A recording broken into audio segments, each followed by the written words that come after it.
চলচ্চিত্র শিল্পে বিশেষ অবদান রাখায় ভারতের সম্মানজনক রাষ্ট্রীয় পুরস্কার পদ্মশ্রী পেলেন বলিউড অভিনেত্রী রবিনা ট্যান্ডন। ৭৪তম প্রজাতন্ত্র দিবস সামনে রেখে গত বুধবার রাতে পুরস্কারপ্রাপ্তদের তালিকা ঘোষণা করেছে দেশটি। এবারের তালিকায় এই অভিনেত্রীর নামও উঠে এসেছে। বিস্তারিত দেখুন ডেস্ক রিপোর্টে।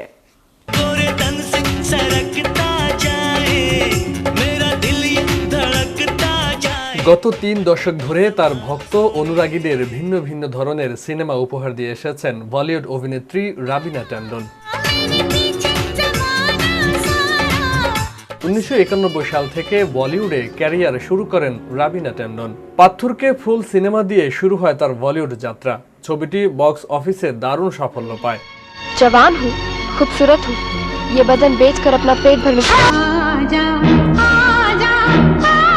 ব্লকবাস্টার হিট এই ছবির পর আর পিছনে ফিরে তাকাতে হয়নি রবিনা ট্যান্ডনকে। এরপর থেকে একের পর এক জনপ্রিয় সিনেমা তিনি উপহার দিয়েছেন। সিনেমায় অসামান্য অবদান রাখার জন্য তাকে এবার পদ্মশ্রী পদক দেয়া হলো। ভারতের প্রজাতন্ত্র দিবসে চতুর্থ সেরা বেসামরিক পুরস্কার পেলেন এই অভিনেত্রী। ये जितने अवार्ड्स हुए आई थिंक ये एक ऐसा अवार्ड है जो मेरे 30 साल के करियर को पूरा इनकैप्सुलेट करता है। और কখনো তাকে দেখা গিয়েছে লাগলা, আন্দাজ আপনা আপনা, আতিশ মোহরা ছবিতে। কখনো আবার অভিনয় করেছেন मैं खिलाड़ी तू अनारी, दिलवाले इम्तिहान सिनेमातेও। इस तरह आशिकी का असर छोड़ जाऊंगा। খিলাড়িও কা খিলাড়ি, রক্ষক, জিদ্দি, অ্যান্টি নং ওয়ান, দুলহে রাজা, বড় মিয়া ছোট মিয়ার মতো রোমান্টিক কমেডিতেও অভিনয় করেন তিনি। বিভিন্ন ধরনের সিনেমায় অভিনয় করেছেন রবিনা ট্যান্ডন। इस तरह आशिकी का असर छोड़ जाऊंगा। কমেডি থেকে সিরিয়াস নানা চ্যালেঞ্জিং চরিত্রে অভিনয় করে দর্শকদের হৃদয়ে জায়গা করে নিয়েছেন তিনি।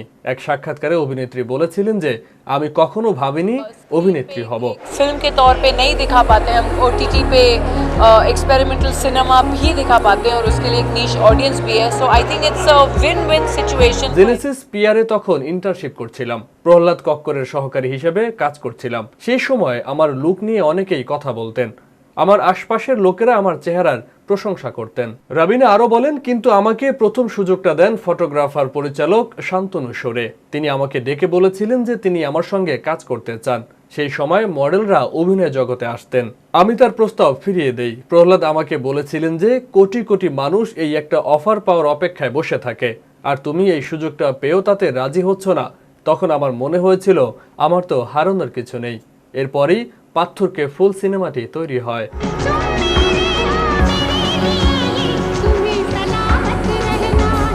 ভারতের মুম্বাইতে রবিনা ট্যান্ডন জন্মগ্রহণ করেন। জোহর স্কুল থেকে পড়াশোনা সম্পন্ন করেন তিনি।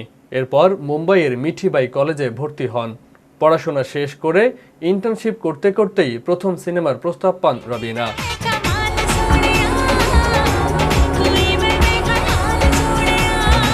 বিশ্ব বাংলা 24 বিনোদন ডেস্ক।